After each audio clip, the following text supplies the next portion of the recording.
Hi, this is Jim from Safety Wars. Before we start the program, I want to make sure everyone understands that we often talk about OSHA and EPA citations, along with some other regulatory actions from other agencies, legal cases, and criminal activity. Everyone is innocent until proven guilty in a court of law. Proposed fines are exactly that, and they are often litigated, reduced, or vacated. We use available public records, news accounts, and press releases. We cannot warranty or guarantee the details of any of the stories we share, since we are not directly involved with these stories, at least not most of the time. Enjoy the show. This show is brought to you by Safety FM. And from the border of liberty and prosperity in the highways of the north, this is Safety Wars for Wednesday, September 4th, 2024. We are going to be going over some disaster preparation stuff again. This is our second program of the Disaster Preparation Month 2024. How's everybody doing out there? I hope you enjoyed last night's commentary on that and the 4 categories of disasters as I have labeled them myself. Anyway, we're going to be going over tonight with older adults. What do you do? Unfortunately, I have had to help manage the affairs of several older adults over the last couple of years, and I'm going to show you one of my tools, and I'm going to make this available to whoever wants it. It's disaster medical information. Just drop me a line at jim@safetywars.com, and I will send you a copy. Pardon me, I have a drinking problem. Spilling things.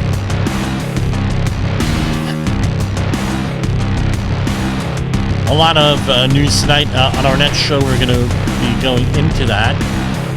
Not going to touch it tonight. So we're going to head on over to our... Enough of the music. That's Matrix called. We're going to head on over to the ready.gov website here. And I guess you folks are all seeing this. Ready.gov. Okay, let me zoom in a little here. So, why do we go to the government stuff? One, it's not copyrighted, number one. Number two, if someone complains, hey, it's the government saying it, not me so much. Even though I do give commentary on this. So Ready.gov has a whole bunch of good resources out here. Here you have, if you're following along on the video, the Disaster Preparedness Guide for Adults. It's intended to support older adults and their caregivers in preparing in 3 easy steps. Assess your needs, create a plan, and engage your network. Right? And they have a nice little FEMA video here. With that, take control, emergency preparedness, and and everything. It's all wonderful and good, and everything else we could say on that. But the big deal is this: planning ahead. Just having a conversation on how you're going to prepare and how you're going to do things is essential, because you're much further ahead than anybody else. So how are you going to communicate? Is it going to be by that darn smartphone, which is probably going to be down during some of these disasters, especially a winter storm, flooding, fire, anything like that? That may be down. Your landline phone may be down if you still have one and you know what that is, and your voice over internet protocol. The other issue is this: don't discount a walkie-talkie, especially if you're in an immediate neighborhood. A UHF radio, walkie-talkie, any of those. How are you going to communicate? How are you going to get information? The older crowd, I think, likes to use SIL, right? Radio, especially if they're an audio file. This is the one, they don't make this anymore. For me, this was the best one going at the time.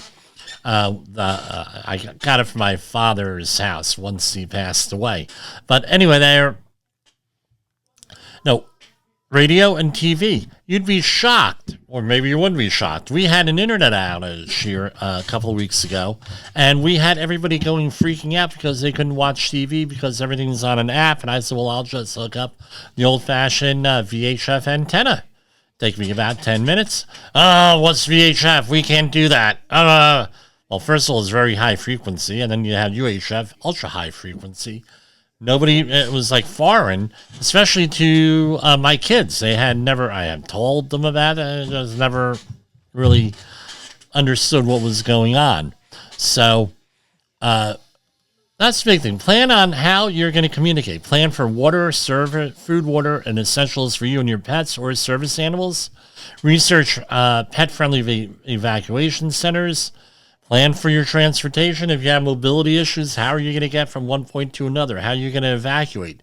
You may have to evacuate sooner than everybody else, even before an evacuation order is given, because you have issues. You have mobility issues. Include items that meet your individual needs, such as medicines, medical supplies, batteries, chargers, in your emergency supply kit. And remember, what are you going to be able to do once you're there?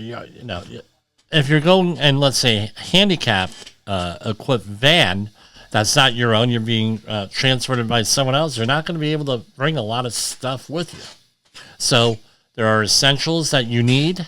We're going to go over some of that stuff right now. And you have to make a plan for people with disabilities. Now, if we break away from regular regular home, and let's think about work. This is one of those things when I do a safety audit and let's say a high rise. Hey, do you have people who are disabled, who have mobility issues? Are you going to be able to get them out of the place when there's a fire? That sort of thing. Those are the things you need to worry about. How are you going to no? Again, it does not help to be a crotchety person, a person who doesn't get along with people. You want to create some type of a support network of families, friends, and others that can assist you during an emergency. So during Superstorm Sandy here in New Jersey, back in 2012, was it? Yeah, 2012, we had a situation where we were without power for 11 days, where I was living at the time at Chestnut Ridge, New York, right literally on the border of New York and New Jersey. At the end of this driveway, I had a sign. On one side of the sign said, "Welcome to New York." The other one said, "Welcome to New Jersey." And that's how close we were. And was literally the end of the driveway. But, well, I digress, as usual. This is Safety Wars, of course. But we had people in Tom's River that I had known because disaster preparation was a big thing for like a year or so after this in New Jersey. Nobody wanted to hear about it. And everybody became an expert on it. Sort of like how everybody became an expert in virology during COVID. And we had a group of people who were preffers. They absolutely were preffers. This is what they did. They wanted to live off the ground in Toms River, New Jersey. And when Superstorm and the older people in their house and their family, their whatever you want to call it, community, they're like, "Oh yeah, you should have stuff ready, stuff together." And the younger people, "Oh, come on, that'll never happen. You're so, blah, blah, blah. We could always call out for food." Again, apps weren't there, Uber Eats or anything. "We could do this, we could do that. It's not going to be a problem." Superstorm Sandy came in there, destroyed the place. And the people, these people, I mean, they had the gonads that must have been like basketballs.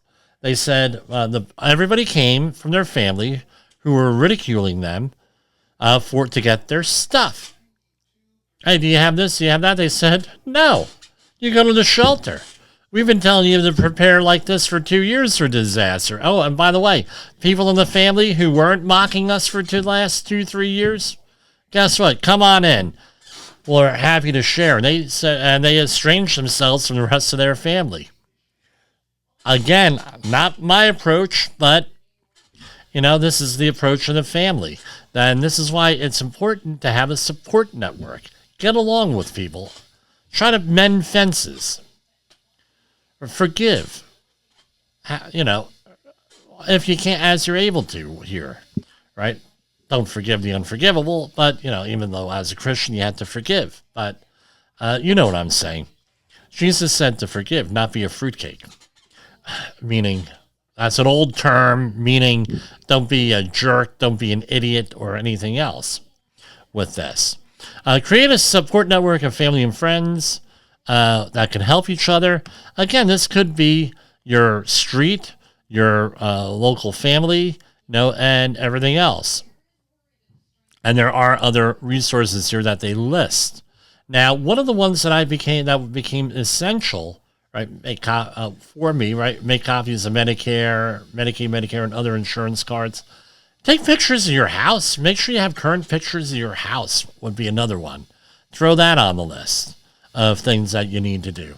Right, what I had was this. Let me get back to this. One of the things that I had was this. I had developed this. I don't know if you're seeing this or not. Current application. There we go. I had developed this list. If you're watching this on video, or I'll describe it to you on audio here. I had a medicine list that we did not leave the house with when my parents were alive. And this was a morning list. When I had a medicine list. One, it was easy for me to keep track of things when I used to have to go and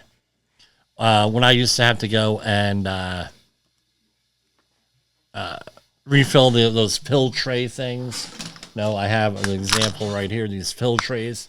I would do like 2 or 3 weeks for my parents at a clip, and it was easy to get confused. And this is one of the big issues with older adults, especially if they have a little bit of cognitive decline of some sort, is that it's very easy to get the medicines confused and when you need those. So I developed this list, and this list would go wherever they went. So, for example, if they had a medical emergency, ambulance coming over, or we had to drive them to the hospital, this list would go with them. If they went to the doctor, this list would go with them to the doctor. So the doctor could, doctor, can you go and, here's the list. Can you go and check this out? Made things very easy, especially in an emergency where you have people out there. It's an emergency situation. You have people freaking out. You have people yelling. You have people screaming. You have the EMT trying to distract you from that. So they ask you medical questions on whoever the victim is. And I'm not blaming them. I'm not, disparaging that. That's, what they're supposed to do. No, because they don't want to deal with two patients, right? And the patient that you called, and then you're freaking out and you have a problem there. So they try, it's a strategy to calm you down. It's also a strategy to get information from you, because they need information to give you, to be able to properly treat your loved one, your employee, what have you, with that. So I developed this thing, and we have, right, why does this keep coming up? Hold on.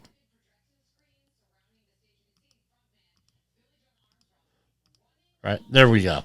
So here we have the medicine list, and you put the person's name in there, right? If you want this, just email me. I'll send it out to you. Jim@safetywars.com. So you have the morning dose, right? What it is in the morning, which doctor prescribed it. Afternoon, all right? And there's generally 4. There can be 2, there can be 3, there can be 4, there can be more than that. And generally what's in there. And any special instructions. So, for example, for a certain heart medication, if my parents' heart rate got below or above a certain rate, guess what? We had to change the dose. And you had special instructions. For example, let's say that they're on insulin. Now, guess what? Okay, on insulin, if your blood sugar is between X and X, you need to get get this much insulin. If it's between this and this, you need that much. If you're having a dinner of this, you decide to go splurge and make a run out and get ice cream. I was at a place very rural, and guess what? I did not know that you could order ice cream delivery. I said, oh, ice cream delivery, that sounds good. That could be dangerous for Jimmy, you can get that on there, special instructions. Now, that is for filling in the trays. If you look over here, and I'm going to highlight this, I have here listed the list of medicines and what they are for. Now, that is highlighted in yellow. You say, Jimmy, aren't you confusing things? Blah, blah, blah. No, this is to reduce confusion. Because also what happens here is what we find out is, yes, you have for filling in the trays, and then you also have for the medical personnel. They don't go by morning, afternoon, midday, or evening. They want to know what the list of the medicines are, what the dose is, and how many times a day, and who prescribed it. That's all that they want. So this would be like, let's say, aspirin. Dose, 20 milligrams, I think it is, or 20 micrograms, whatever it is. And it will be twice a day. All right? Or Tylenol, 100 milligrams, 3 times a day. Or whatever it is. And who was the doctor who prescribed it? And you do include vitamins on here also. And this is how this is managed, because that's how the medical personnel want to see the information here, and also what how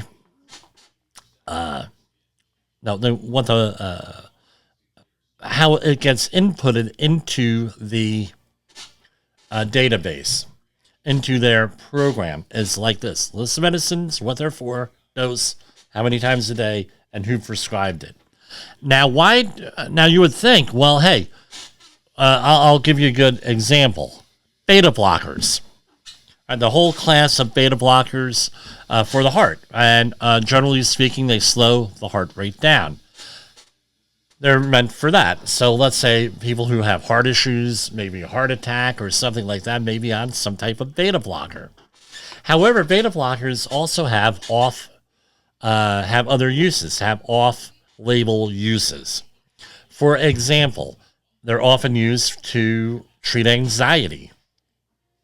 Right, with that. They're often used, believe me, I'm not a doctor, I'm not playing one on the radio, but this is what they're, you can look it up on any number of websites, what they're used for, off-label. Anxiety is one. Another thing that they're used for is migraine headaches. That's a use for some of them. So it may not be, that's why you have to have, hey, what they're for. Also, if someone has a chronic infection of some sort, you may have some type of antibiotic. Well, why are you on that antibiotic? Well, I'm on that antibiotic for X, Y, and Z. That is the sort of thing that you need to be aware of, and what makes things easier. Now, the next section here is this: doctors and contact information. Right? That is an important thing on there. Who your doctors are, what the addresses are, what the phone numbers are, and what they're for. Maybe I'll just add that in there, and what kind of doctor.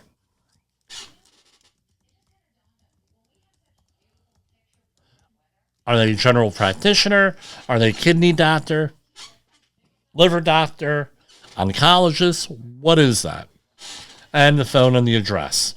And the address is important because a lot of doctors have multiple offices, or they're part of a larger practice that has multiple offices. So you need to know what office you normally go to. Don't assume. Now, one of the attitudes and the pushback things that I got from family members was, well, at the hospital, they know what it is. They have the doctors, blah, blah, blah. And guess what? No, they don't. They don't. I've been at situations where we handed them this list, and this is the current. This has been verified by their doctors and blah, blah, blah. And then you go in there and the hospital is working off of what their records and what their list was for their records, especially that. Especially, and I'm not going to, again, I'm not disparaging medical practitioners. I am stating my experience. This is peer-to-peer advice.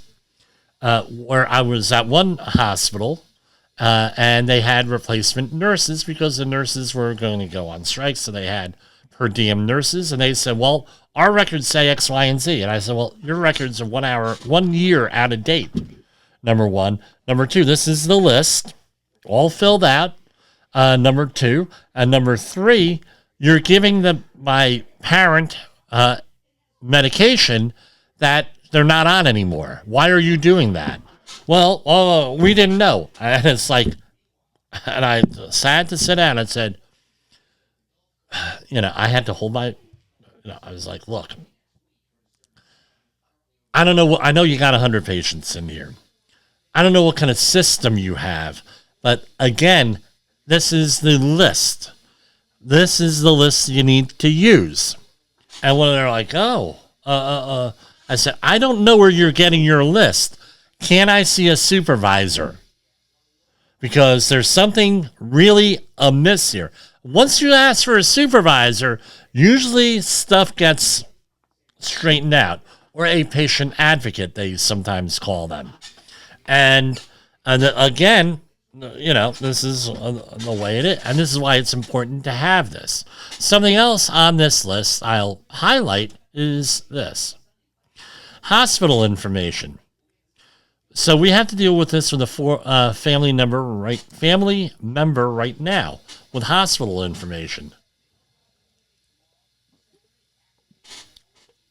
The insurance company that the family member has, unless it's an emergency situation, they only want that person to go to a certain hospital because they have a deal made with the hospital. It's a billing issue. And the other thing is this. Is your local community hospital set up to treat the situation that you may have? So, for example, we had on a project somebody with a neck injury. And they had fallen off of a ladder and they had injured their neck.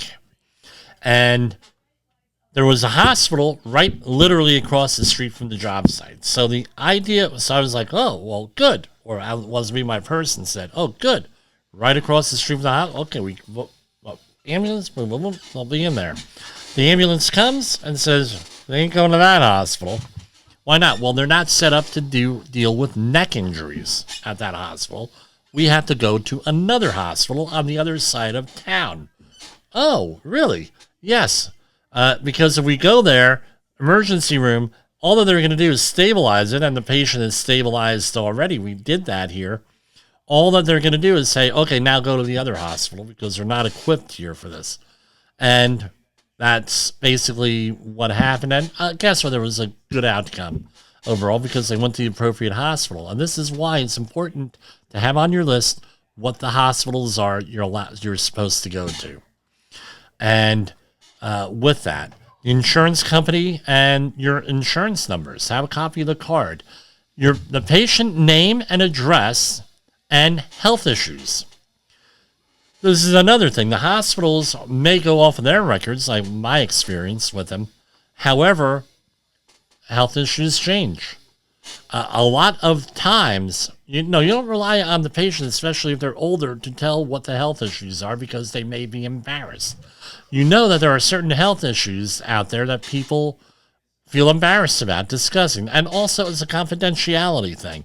You don't want, a person may not want to let their, be in the hospital, let the whole world know, or may not even admit or say that they have a health issue, or they have a certain situation. So, for example, I've heard that a lot of times people are transgendered here. Guess what? They have the appearance of a woman. They're a woman, trans woman, right? Trans female, whatever the appropriate non-offensive politically correct term is, right? Well, guess what? They appear that way. It may be there on that, but guess what? It may they may not tell that to the hospital, and there may be a situation where that's an important piece of information. It goes the other way too.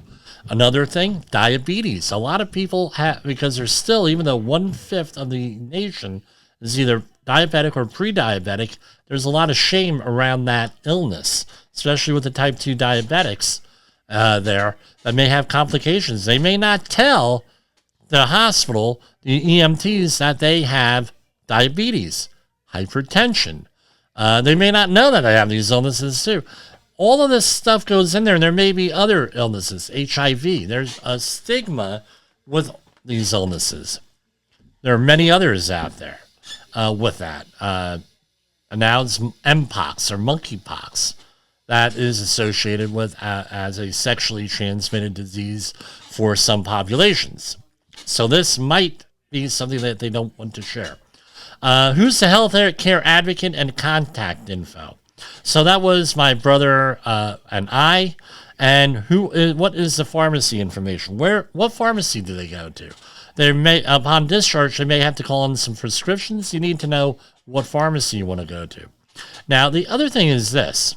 You want to have copies of the following, right? A living will, if there is one involved, a DNR, do not resuscitate order, if that's appropriate, power of attorney, healthcare proxies. So, for example, my brother and I used to carry around copies of the DNR and the power of attorney with us in case there was an issue. We could handle it with the power of attorney. So we have some family members with who are in long-term care. We carry this around with us, so we're able to make decisions if need be with that. That's the big thing, is going out there and doing your thing. You're making a plan and everything else. And that's where we're going to go. We're going to go to commercial break, and we will be back. That's what I have. Again, we'll be back here later in the week. Tomorrow night, I don't know if I'll be here or not, because we do have parent-teacher night tomorrow for one of my children. And, you know, I'm a father. I try to be involved, and we're going to go from there. So we'll be back after the commercial break. Off the hook either. Section 5B mandates they follow all safety standards. Both employers and employees must work together to maintain a safe work environment. Examples: think lifting above shoulder height repeatedly or working without proper support. Stay proactive. Monitor work areas, apply the 4-part test, and you'll prevent those nasty citations and keep everyone safe. Need help and more information? Contact Jim Posel and the Safety Wars team to help you prevent workplace incidents, conduct safety audits and training.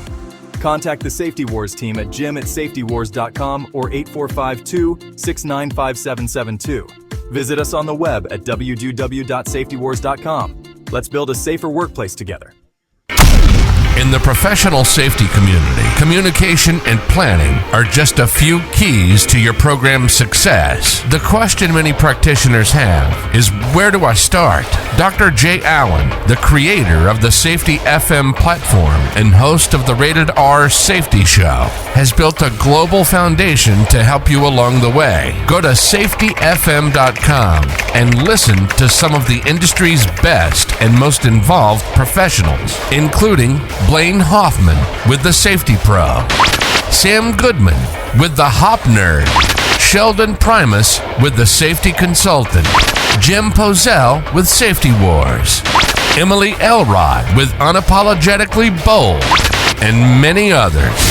As individuals, we can do great things, but as a team, we become amazing. Dial into safetyfm.com today and surround yourself with a powerful force of knowledge and support.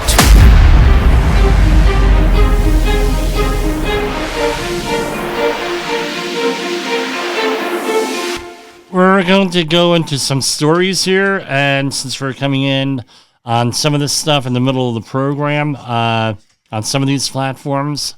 We're going to play the intro again. Hi, this is Jim from Safety Wars. Before we start the program, I want to make sure everyone understands that we often talk about OSHA and EPA citations, along with some other regulatory actions from other agencies, legal cases, and criminal activity. Everyone is innocent until proven guilty in a court of law. Proposed fines are exactly that, and they are often litigated, reduced, or vacated. We use available public records, news accounts, and press releases. We cannot warranty or guarantee the details of any of the stories we share, since we are not directly involved with these stories, at least not most of the time. Enjoy the show.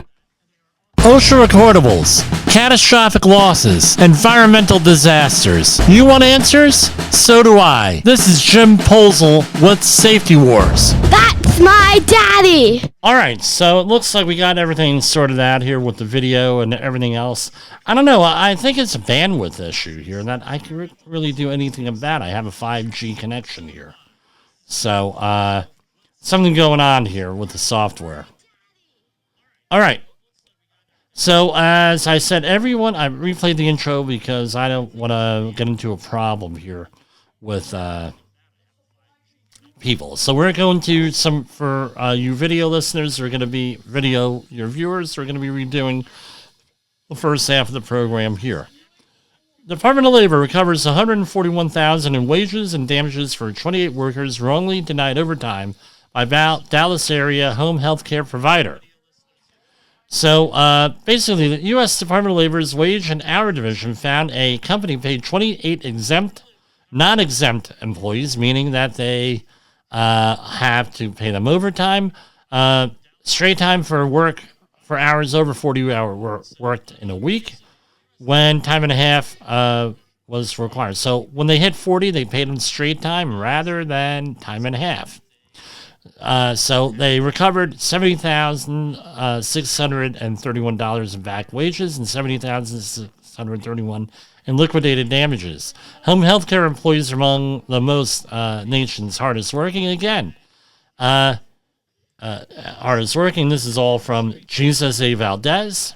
Lowest paid workers and their employers must pay them for all their earned wages. Employers should review their payroll practices to avoid compliance issues and the costs and consequences of violating the law, and contact the wage, hour, and division with questions.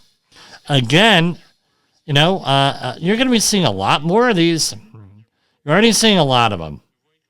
Here we have U.S. Department of Labor obtains judgment requiring a Pennsylvania in-home health care agency to pay $1 million to 193 employees denied minimum wage and overtime. I suspect that we had illegal immigrants involved here, people being paid off the books.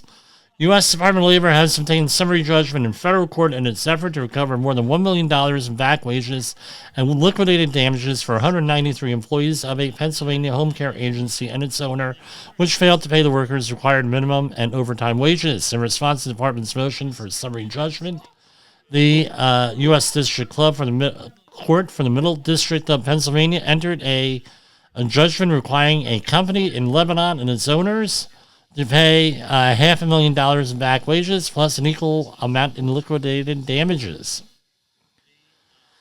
So they paid workers less than $7.25 an hour, which is the current federal minimum wage at the time of this all started here.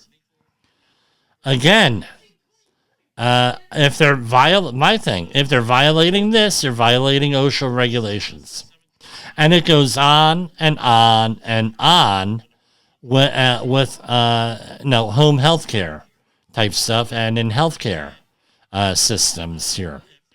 Going on, here we have another one. Landscaping company. U.S. Department of Labor recovers $103,000 in back wages for 38 workers misclassified as independent contractors. Now, you're going to say, well, Jim, you're talking about all this wages and blah, blah, blah. It all goes together. If a company is screwing you on your wages, I can guarantee that the company is screwing you on a lot of other things too. They go hand in hand. I don't know how else to describe it. If they're breaking one law, they're breaking the OSHA laws.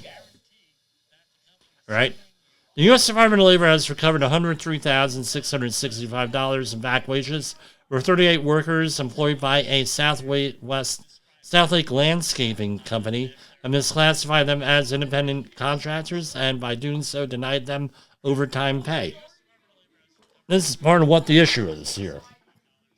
You're going to be seeing a lot more of this with the heat, if this heat illness standard goes through that we discussed yesterday's show.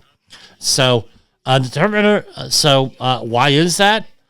Companies like landscaping companies are not going to comply with the law. Look at all the stuff that in Region 2 for OSHA, this is a targeted industry. But again, how many violations? You think they're going to go around to every mom and pop landscaping company, and this is a bigger one, 38 workers, and they're going to go after all of them for this stuff? I don't think so. And they don't have the resources for it. I'm not saying they're an evil organization or they're lazy. They're on overload. They're been underfunded from time immemorial here. And that's how I see it. So the other thing is, why do they misclassify them as independent contractors? What do they have to apply? OSHA. That's my point. Now, how can they get around for it? If all 38 workers started their own company, they were paying 38 different companies. That's how you get around that here. But to pay them as a independent contractor, And again, I'm not an attorney. I'm not a tax person. I'm not a CPA. So check with your own people on doing that.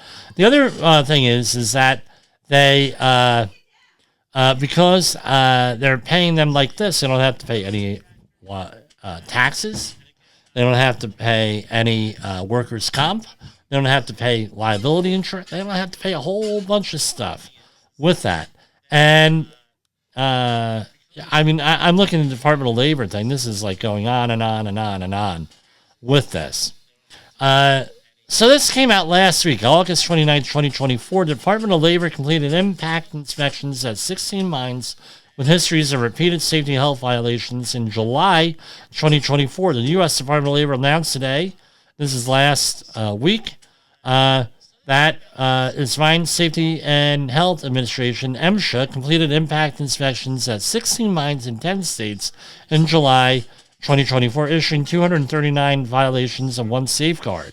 The agency began impact inspections after the April 2010 explosion in West Virginia at the Upper Big Branch mine that killed 25 workers.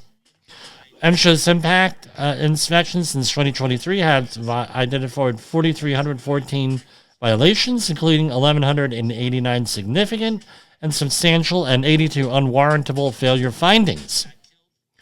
A SNS violation is one that could contribute in a significant and substantial way to the cause and effect of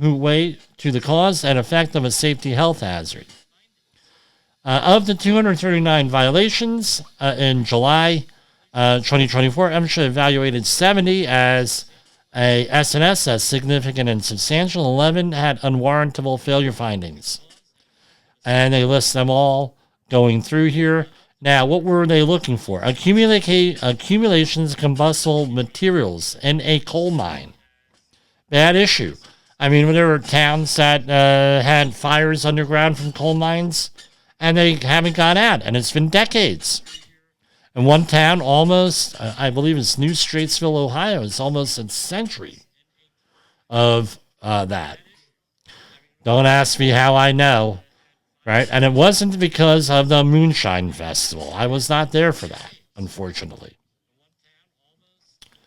New Straitsville, Ohio had a Moonshine Festival. I don't know if they still have it. They used to have it, and they also had pig calling there.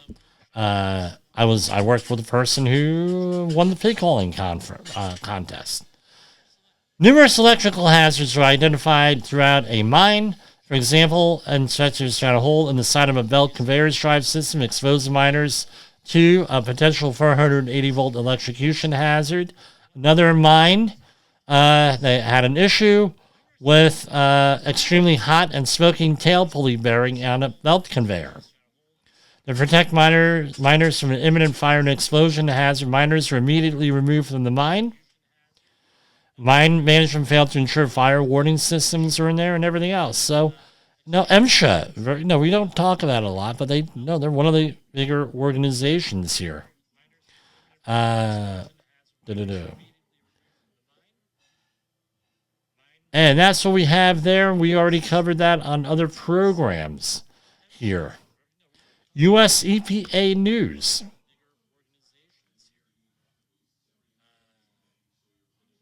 So here we have a lot of sites recently that were listed on the NPL list, National Priority List. All right. So let's look into this. Today, September 4th, the U.S. EPA is adding one site and proposing to add 4 additional sites to the Superfund National Priorities List. The NPL, National Priorities List, is a list of known sites throughout the United States and its territories where historic releases of hazardous substances, pollutants, or contaminants pose significant threats to human health and the environment. The Biden and Harris administration has provided historic funding to accelerate EPA's work to clean up NPL sites so they can be returned to the communities for productive use. And guess what? Everyone's favorite law, the bipartisan infrastructure law, $3.5 billion investment in the Superfund remedial program, and the Inflation Reduction Act's reinstatement of the Superfund's polluter pays chemical excise tax help pay for this. So basically, the chemical industry and or any type of petrochemical, chemical, blah, blah, blah, a whole bunch of listed industries, have an excise tax applied that is used to clean up sites. That was for like 20 years they didn't have that. It was never renewed. It's renewed now. I guess it's a good thing. So what should go on? And we're going to talk about this because there are things. So there's the Afterthought Mine in Bella Vista, California on the NPL. The EPA is proposing to add the following sites: Historic Potteries in Trenton, New Jersey. I know where that is. Carlisle Village Cleaners in Albuquerque, New Mexico. I know where that is. Exide Technologies in Vernon, California, and J.H. Baxter in Eugene, Oregon. I went to this cleaner company, I think, in Albuquerque when I was on a long-term project there. And the Historic Potteries in Trenton. I'm from New Jersey. Come on, and I worked in the Trenton area. So what are the impacted areas there? Past activities at the sites announced today include copper, zinc, lead, silver, and gold mining. Right? I guess that is at the Afterthought Mine. Pottery manufacturing, which is a lot of lead and some other chemicals there. Dry cleaning chemicals at from a dry cleaners. Lead acid battery refining. Recycling. Exide Technologies. Exide, I guess, is a brand of batteries. I don't know if it's the same one. And wood treating up there in Eugene, Oregon. Site contaminants are numerous and include hazardous substances such as lead, zinc, and other heavy metals, chlorinated solvents. That's your TCE, PCE, and a lot of that stuff. Anything with chlorine and arsenic. Contamination affects surface water, groundwater, soil, either residential and industrial, and subsurface soil. Vapor intrusion.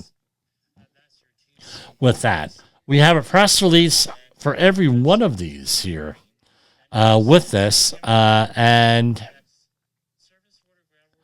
a lot of this stuff is up for public comment here. Let me double check. Yeah, check this out. Some of this stuff is with, they have all the obligatory politicians chiming in on this stuff and pats on the back and everything else with this. So that's an issue. Here we have one. This just came across. DOJ alleges this is from CNN, Zachary Cohn, Don O'Sullivan, Evan Perez, and Sean Lingas. Right, DOJ, Department of Justice, alleges Russia-funded U.S. media company linked to right-wing social media stars. The unnamed Texas-based company that the Justice Department alleges was being funded by Russian operatives working as part of a Kremlin-orchestrated influence operation targeting the 2024 U.S. election is a certain company. I don't know if this is true or not, so I'm not mentioning it, which is linked to right-wing commentators and millions of subscribers on YouTube. Now, who are the right-wing commentators with this? People who I've never heard of. I'll be honest with you.